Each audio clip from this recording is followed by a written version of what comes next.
Today's topic is quite different because everybody wants enlightenment. Everybody wants moksha. Everybody wants to have self realization. But we never wonder what actually changes after you get enlightened. Of course, we have some scriptures, we have people sharing their experiences, but what's the difference? Many people believe there's a misunderstanding that all your problems disappear, emotions disappear. um, Enlightened people, they stop working. Do they become detached from everyone? Are they insensitive? Or is enlightenment simply seeing the world differently?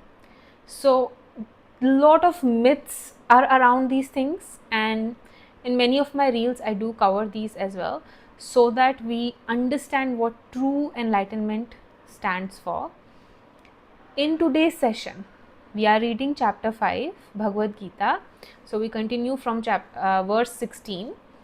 In today's session also, Bhagwan Krishna is teaching us, answering the same question. This same question: what changes after enlightenment? What's different? He doesn't define it by miracles, he defines it by a vision. How the world is now visible to everyone.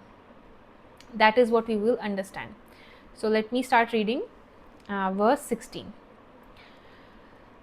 So Bhagwan Krishna is saying to Arjun, but for those whose ignorance has been destroyed by knowledge. We have covered Devi Sampada, we have covered this from our side, Karam Sannyas Yoga. But for those, continuing after what he explained before, for those whose ignorance has been destroyed by knowledge, that knowledge reveals the supreme reality, just as the rising sun illuminates everything. Beautiful example shared by Bhagwan Krishna here. He is not defining what it looks like. It does not define what switches on. If you carefully listen, he is saying, for those whose ignorance has been destroyed by knowledge. With Gyan, your ignorance. What is ignorance? You believing that you are this body and mind. This is our biggest misconception. When with Gyan, with knowledge, true knowledge, you realize yourself, this ignorance is destroyed. Now, the knowledge reveals the supreme reality, just as the sun illuminates everything. The rising sun illuminates everything. Beautiful analogy. When you see there's river, there is mountains, there is houses, everything is there and it's completely dark. But in darkness you don't see anything. It already exists, but you don't see it.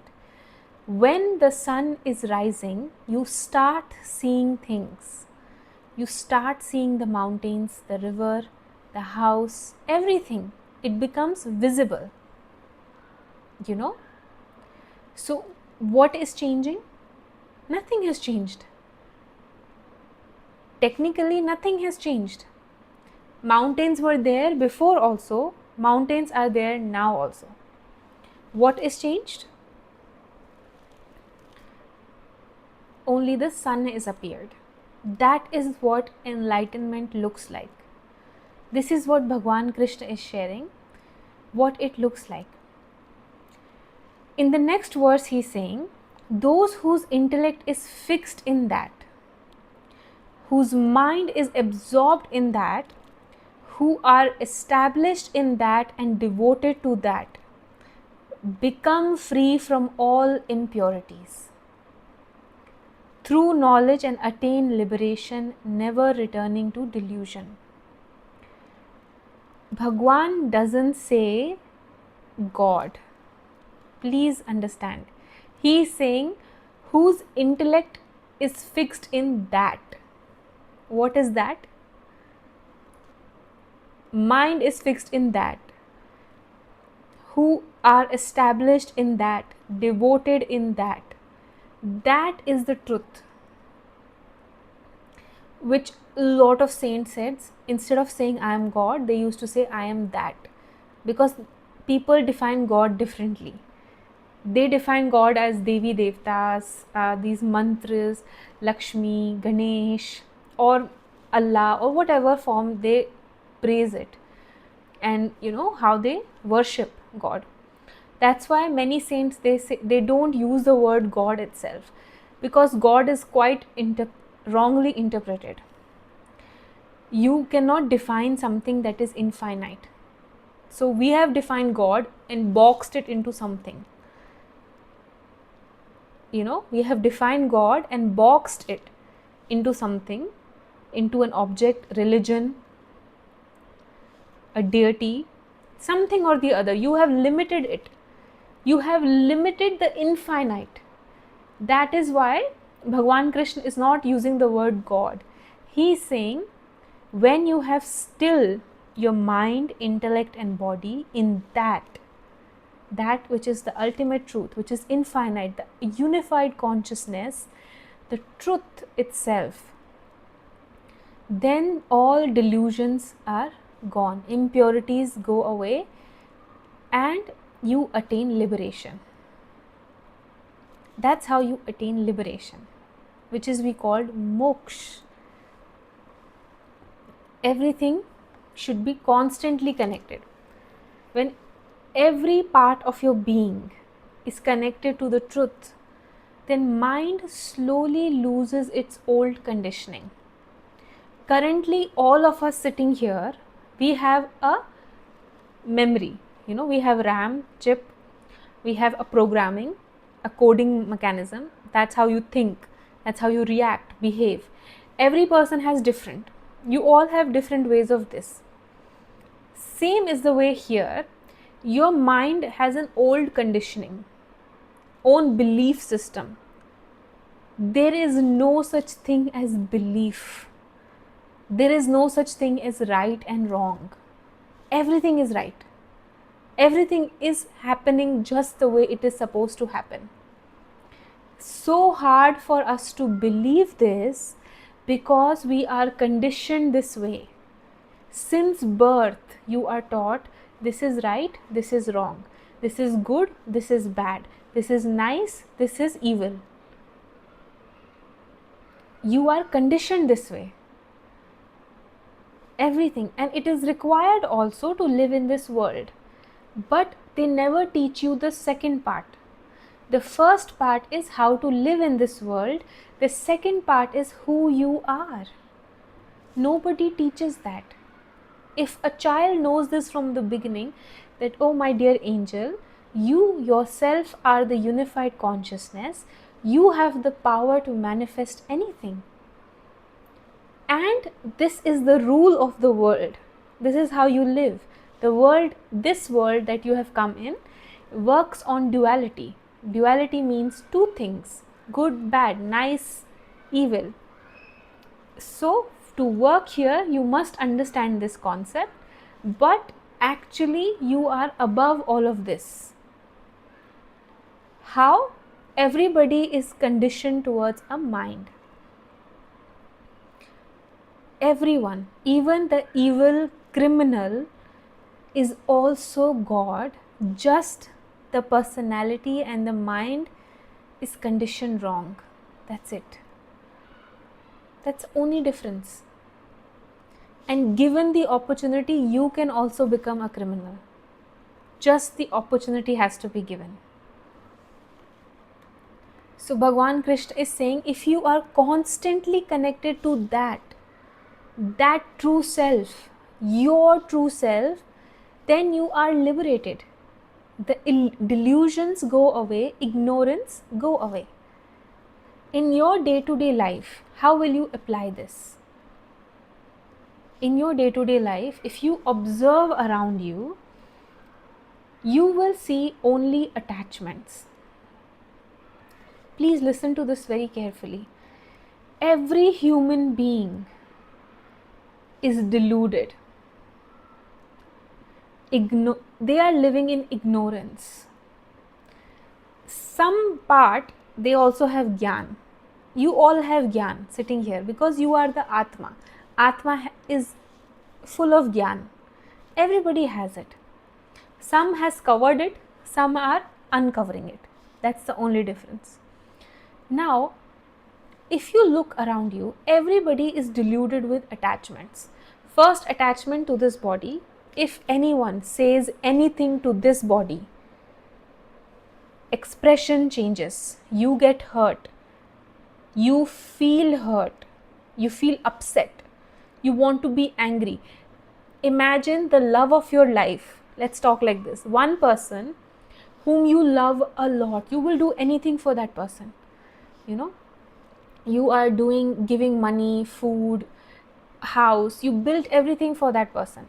But when that same person start insulting you, hurting you, abusing you, what happens?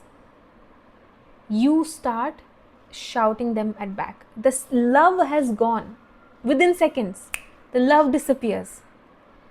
Please understand, I'm not saying if someone is shouting at you, you should still love them and all these things. I'm trying to make you go into a state of mind.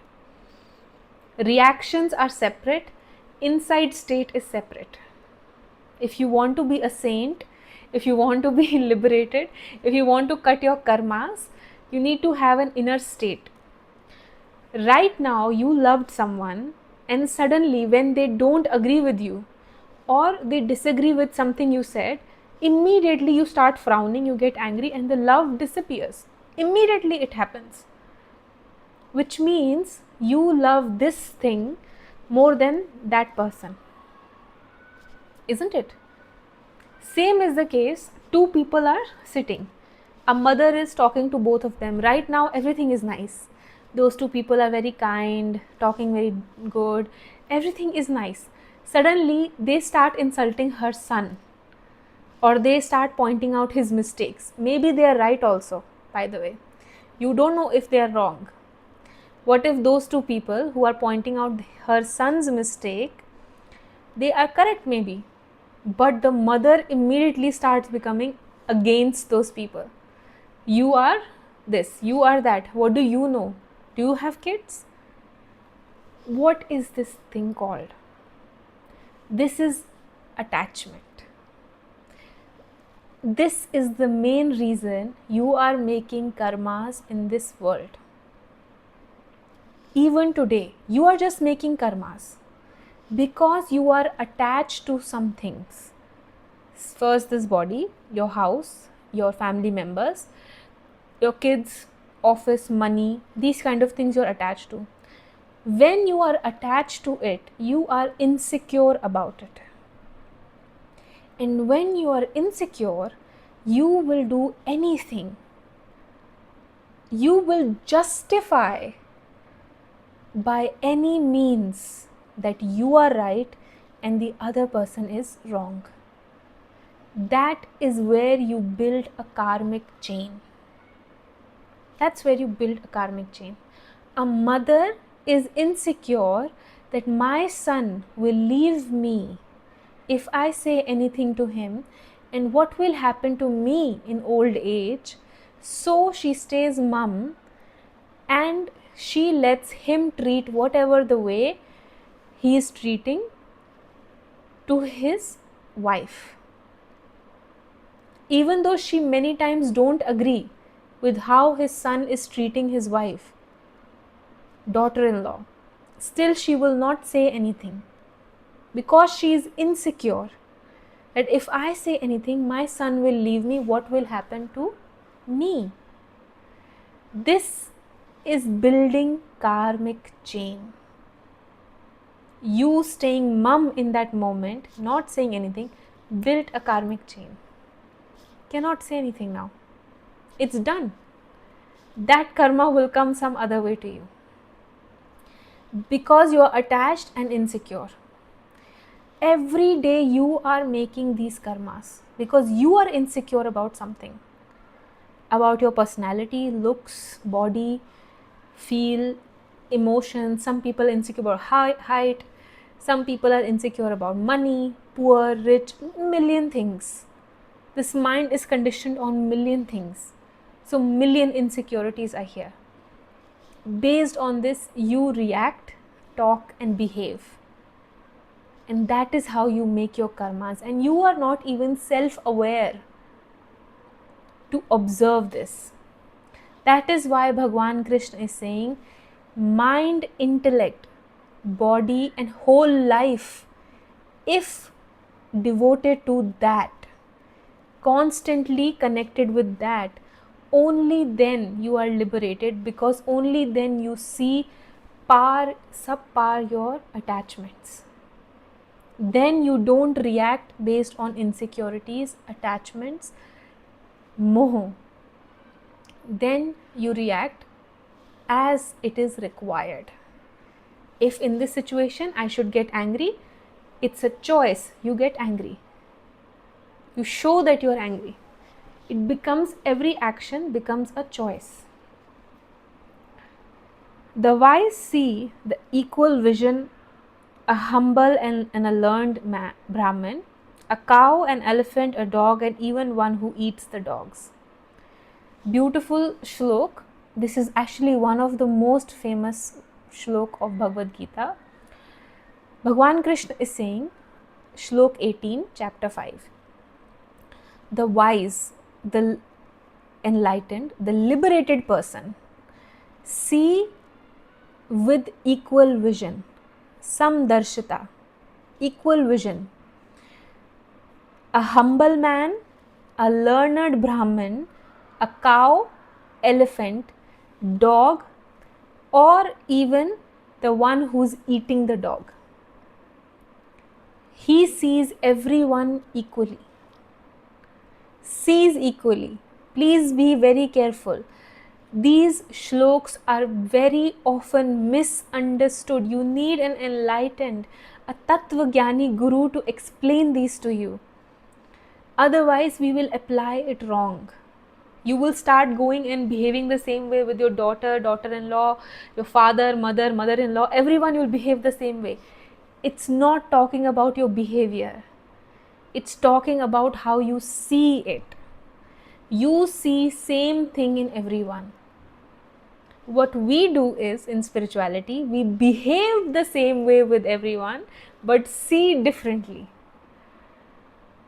You behave this, you be nice to all the people. Over kindness. But inside, you are not seeing them equally. Inside, you still have up and down with people. Inside, you still get hurt by some and still not get hurt by some people. Imagine if your mother says something to you, is for son or daughter, anyone. If your mother says anything to you, you don't feel that upsetting. But same thing, if your mother-in-law says it, what happens there? Something happens, right? That is samdarshita. You don't have samdarshita. Because there chalta hai, it's okay. But with mother-in-law, with office, with other places, nahi, it doesn't work. That is the problem.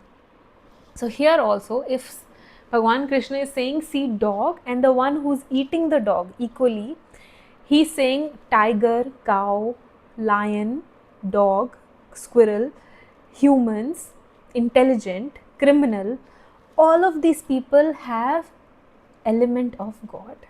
They are God himself.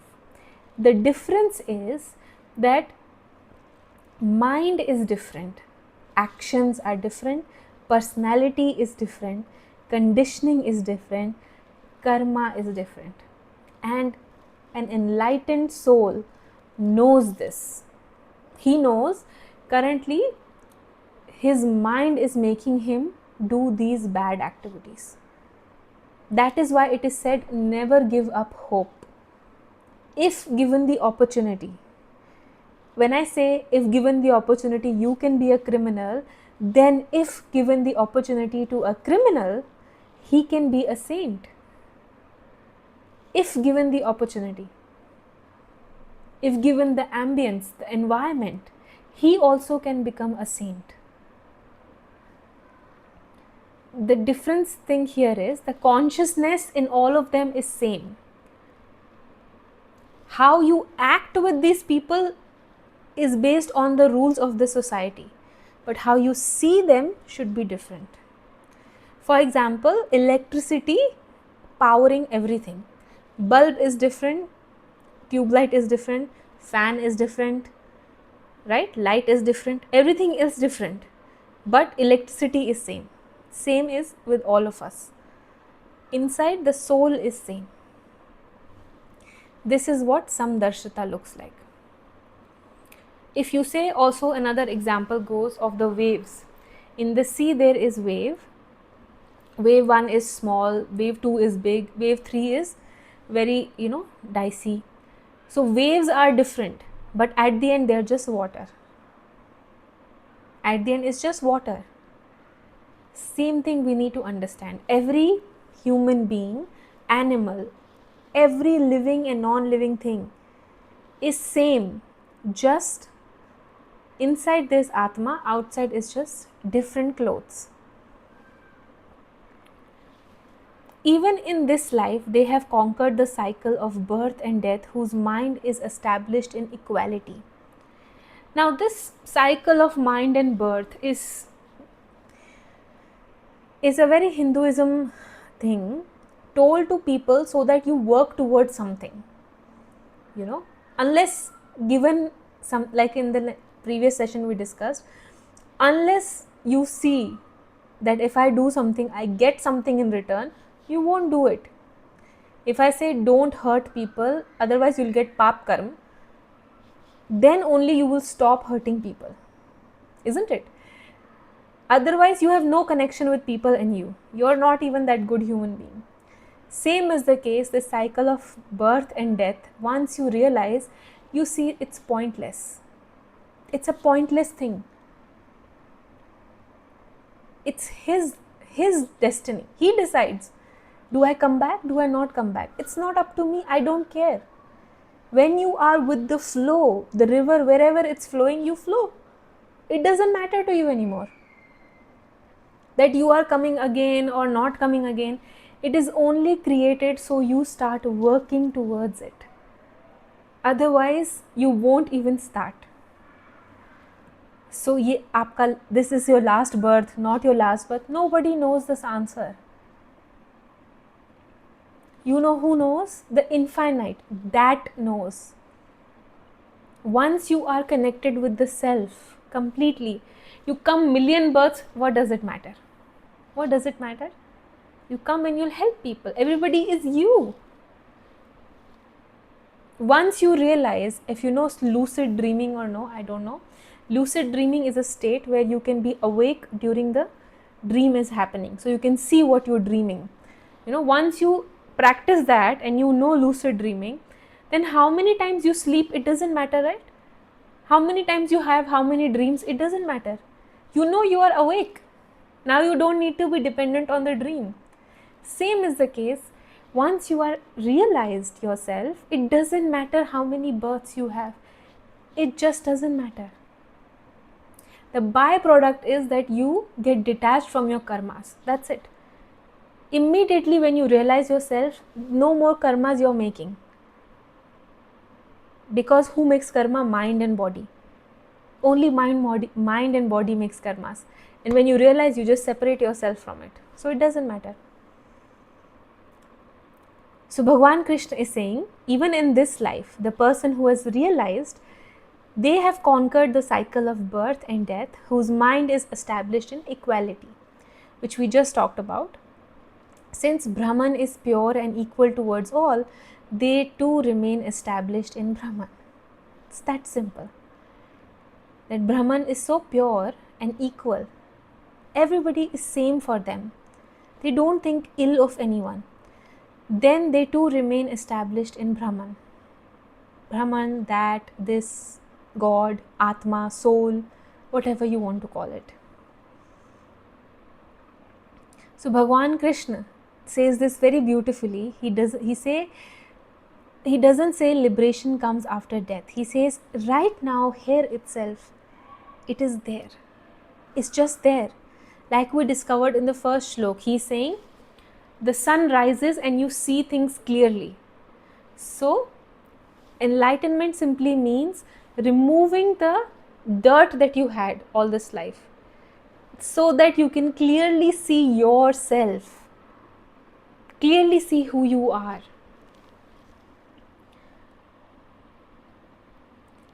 One who knows Brahman, we are on verse 20, one who knows Brahman is a steady in wisdom. Such a person neither rejoices excessively upon obtaining what is pleasant, nor becomes disturbed when encountering what is unpleasant. Because this means is, once you realize who you are, then you no longer get happy in getting things or upset in losing things, because you know this is all fake reality. And this state you need to achieve after you have fulfilled most of your desires. It doesn't happen like this. Many people around you have a lot of desires inside. Right now, all of you are sitting here because, why you're sitting? Because you want peace of mind. You want something. Something is wrong in your life, so you think listening to this will help me. You know? But when you come here, we tell you, you are already there. There's nothing, you don't require anything. We just need to remove what is hurting you. That's it. One whose mind is unattached to external pleasures discovers the happiness that exists within the self. United with Brahman, such a person enjoys limitless and everlasting bliss.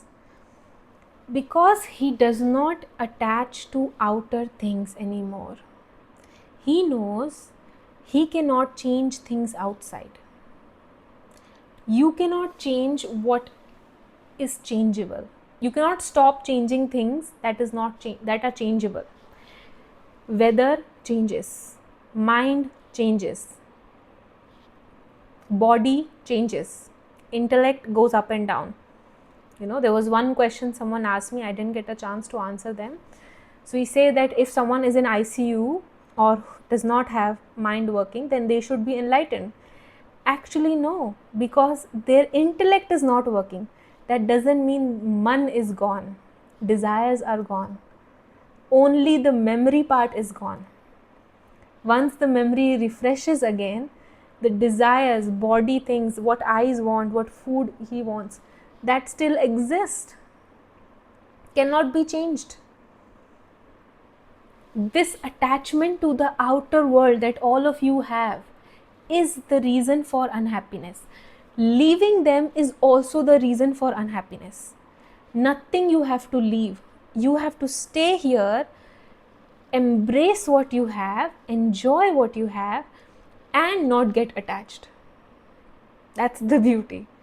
Enjoy everything but don't get attached. I give this example very often. You have rasgulla in front of you, okay? You're almost eating it. Now, all the desires are there, mouth is watered. So eating the rasgulla, it's going in your mouth. Suddenly someone takes it. Just before it enters your mouth, someone takes it.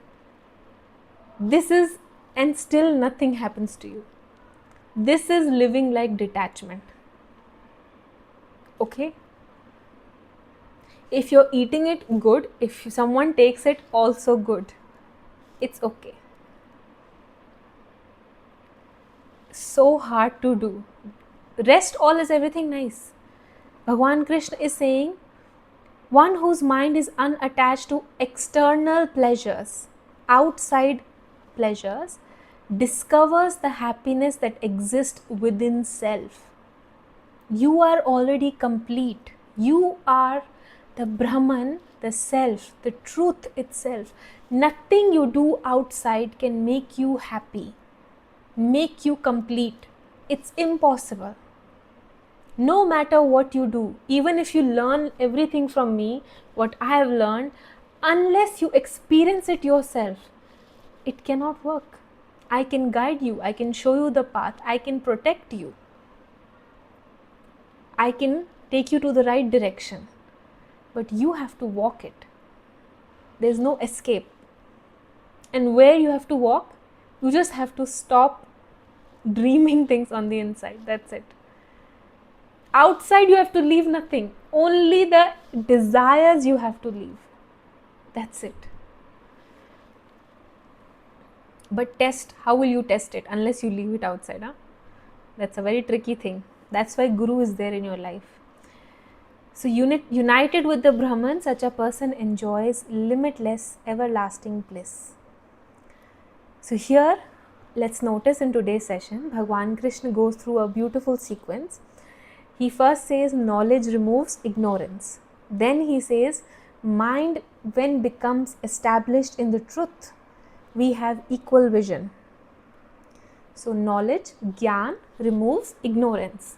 Then mind established in the truth, Atma, soul, Paramatma, they have equal vision, samdrishti, seeing everyone equally. Then inner stability comes, where you are same in sad and happiness. Both state you remain same. Then you go into a state where you no longer depend on outer things. And then you discover, not even become, you discover your limitless happiness, your own happiness. It's a continuous journey. We are talking about this because today's topic, Bhagwan Krishna says, understanding enlightenment. What happens after, or how actually enlightenment feels like. So, cover these 6 steps in this shlok. We'll cover the next tomorrow or more deeply. I think we will talk about, tomorrow we will probably have Hindi session, but in the next chapter 5 we'll continue this forward. Okay.